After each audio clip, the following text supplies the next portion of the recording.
Open na ni Chloe yung kanyang Jisoo Live. Okay. Fan daw niya yan sa school.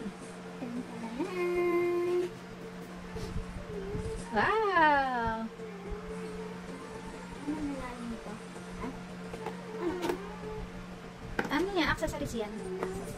Yes. Parang pang-vacuum. Pa? Pang-vacuum. Parang ano? Parang ano? Pang-vacuum. Parang pang-vacuum? Oo. Ba't pang-vacuum? Siyempre. Paano? Paano ginagawa? Parang pang... Tayo ko pang... Ito ngayon. Electric fan. Ayun nga yun. Dapat kasi yun unang kukunin. Punta ka agad sa ilalim. Ano daw itsura ng Jisoo niya? Ganda? Ito guys, oh. Yung Jisoo. Ganda ba? Maganda daw ba yung kanyang Jisoo? Try mo. Pakita mo sa kanya. Pag nakita yan ni Daddy, kukunin niya yan. Accessories. Tingnan daw yung accessories.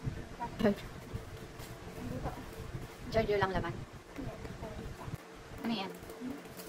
Tingin? Ano? Ano to? Parang? Parang remote. Remote? Tingnan natin mamaya. Parang lighter yan. Parang lighter naman ngayon. Try natin guys. Long press mo lang. Yung press. Yes. Ayan na. Malakas. Nalalaksan yan. Iyan mo lang. Yan. Yes. Yan. Pag gusto nyo ng Jisoo, bumili kayo. Ano na? Pag gusto nyo ng Jisoo, bumili na kayo.